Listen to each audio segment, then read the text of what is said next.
Heure de ma mort. Je pense à vous comme à une branche, déjà la tête pleine de mousse. Je me défais comme un vieux nuage inutile à l'orage. Le sang ne monte plus et me clame à la gorge. Je sens que mes genoux veulent me dire adieu. Me voilà barque inhabitée, sans rameurs et sans mâts, des rivages où l'ombre est l'ombre de l'ombre. Mes jambes sans souffrir fendent les terres déjà riches, et j'entre à mi-corps dans les feuillages légendaires, comme la charrue qui fait hurler les pierres, le soc sanglant mes prisonniers des feux de l'herbe et des vers coupés. C'est à la fois un bûcher et une noyade, avec une grosse étoile au cou vers les paysages maritimes où la lumière pourrie sent mauvais, où les plantes vivent et les bêtes sont immobiles, jusqu'à l'heure de l'éclatement du monde, en attirant avec des mains pleines de voix vertes et sourdes toutes les barques au-delà des astres et des mâtures. Matou jongle avec des cailloux. Je fais vie de toutes parts crevées et la terre me repousse et m'attire. Heure de ma mort, vous n'êtes maintenant qu'une petite tache de craie à mon flanc, mais à travers mes épaules lucides encore des siècles d'esclaves, à travers ma tempe où bat un ressac de peur, à travers mes mains où tant de cadavres sont allongés et parlent à mi-voix, j'entends venir, j'entends venir, j'entends venir. C'est alors qu'il faudra être bien humble pour ne pas être dépouillé et pour ne pas humilier les pauvres. J'entends venir. Avoir de larges plaies bien sincères pour montrer qu'on a bien lutté contre soi. J'entends venir. Des plaies où les visages des gens de la montagne entendront le bruit de la mer, des voix où les matelots verront les forêts que mange le soleil, pendant que leur lourde tête est roulée dans le sommeil, au bord d'une indifférence biblique. J'entends venir. Si l'on se rencontre, on s'embrassera longuement sur les lèvres, avec un geste plein d'âme encore embourbé dans les prières des vivants. Et c'est alors que la chair, la peau, le sang sera un objet de luxe, et l'on se disputera la petite main d'un petit enfant pour avoir quelque chose à soi. Heure de ma mort, je vous regarde descendre sur moi comme une branche pourrie sous le poids du ciel, comme la pluie du 23 mars 1928. Heure de ma mort, je vous sens monter en moi comme le désir qui s'écrase après dans une femme, avec le bruit d'un pied dans une flaque de boue. Heure de ma mort, je vous sens approcher vers moi, derrière, comme si vous alliez me surprendre, et me marquer avec un fer rouge.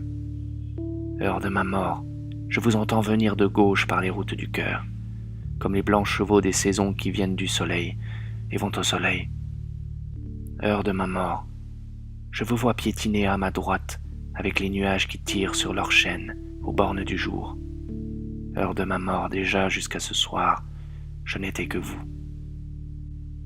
Et moi, j'entends venir qu'il me faudra aller naître dans ce monde anéanti, où l'on n'a plus de mètres, de kilos et de montres, où les dimensions s'enfoncent les unes dans les autres, où les moignons du temps ne font plus rien tourner, les travaux forcés de ceux qui n'ont par définition pas de force, les plaisirs de ceux qui n'ont pas de sexe à cause de la promiscuité, la santé de ceux qui n'ont pas de membres, les soirs où l'on entend hurler les fontaines abandonnées, les matins où la rosée n'ose s'en aller, les campagnes nocturnes qu'un long poignard de lune traverse, les rivages qui sentent les bateaux délaissés, avec des matelots qui se pourrissent avec des filles exotiques dans le ventre, des récréations où l'on a les lèvres arrachées pour ne plus fumer, des cigarettes derrière les arbres qui ne se déplacent pas, une légende où le mystère se pourrit au fond, où il n'est plus permis d'entendre parce que le silence est plus grand que la voix, où l'on ne trouve pas un peu de chair pour se réfugier, parce qu'on n'a pas d'argent, qu'on est nu devant les petits avantages de la vie, parce que le règlement des prisons est sévère. J'entends venir. Où personne ne se regarde parce que la nature n'est que du vent qui s'entraîne lui-même à sa poursuite, en clamant des poèmes qui vous égorgent au passage et qu'on ne peut emprisonner. Heure de ma mort, voyez comme je vous connais par ma peau la plus sensible, comme je vous pénètre avec rage inconnaissable.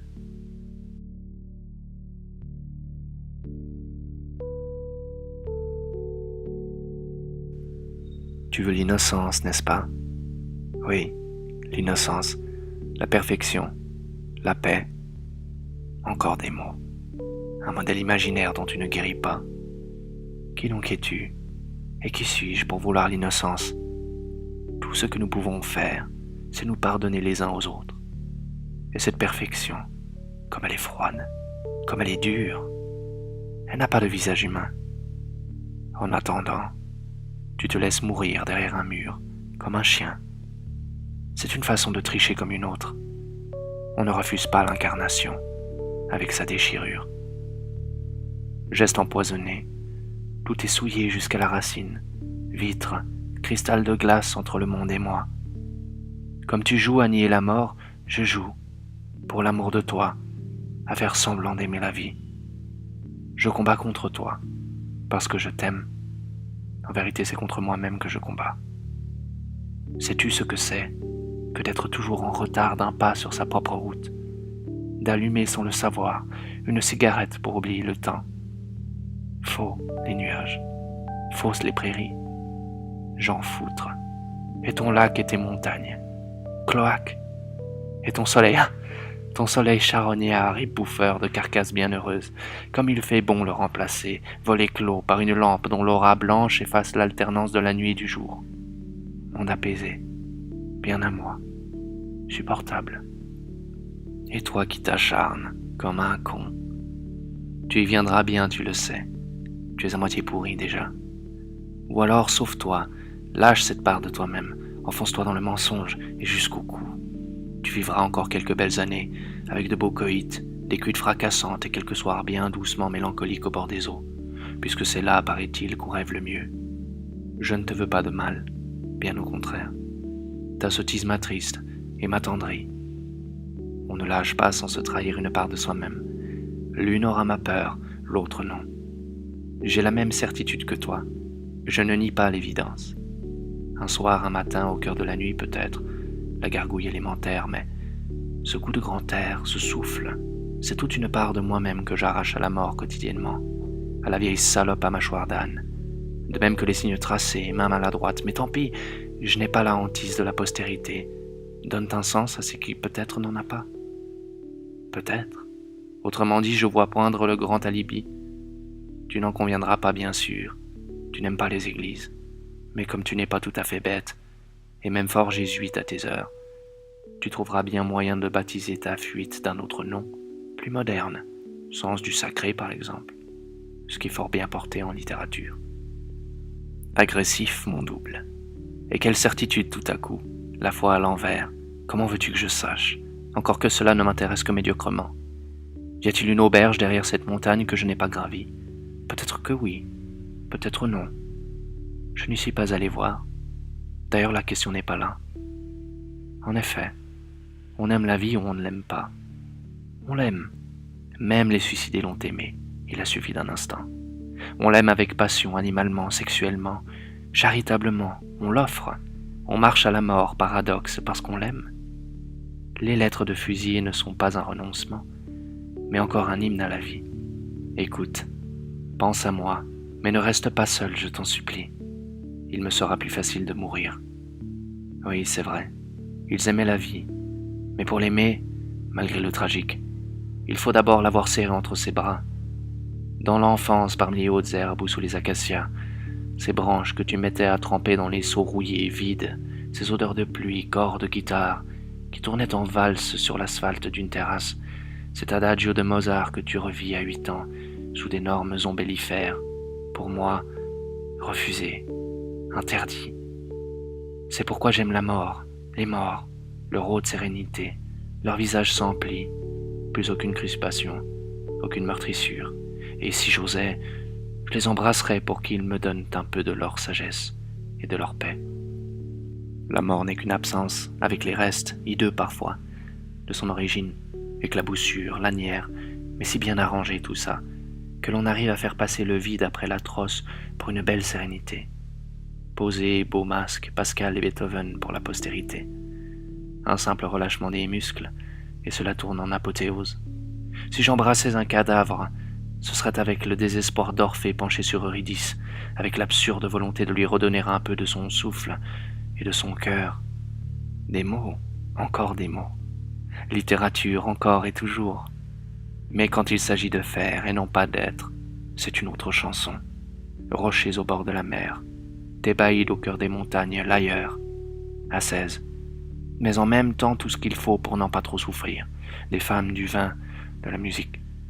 Quand donc auras-tu fini de prolonger ton adolescence, de remâcher les rêves de ton passé, sortir de ton moi, impossible, partager vraiment? Non, moi avec toutes les apparences bien sûr, des égards et de la bonté. Tu ne me donneras jamais le change, mon regard te transperce. En effet, mais pas comme tu le crois. C'est la haine dans ce regard qui me traverse comme une rapière. En fait, tu ne vois rien. Ta voix si tendre parfois, je ne la reconnais plus. Il me semble qu'une monstrueuse araignée m'englue, essaie de m'attirer dans sa toile de folie et de mort. J'ai beau me débattre, je suis fasciné par cette zone maudite. Et quand parfois désespéré, je veux m'enfuir, tu me retiens de toutes tes forces. Et si je reste, je subis des nuits entières les invectives, les cris. Blasphème, toute la nuit. Le téléphone, appel, appeler. Mais qui? Ce serait délire.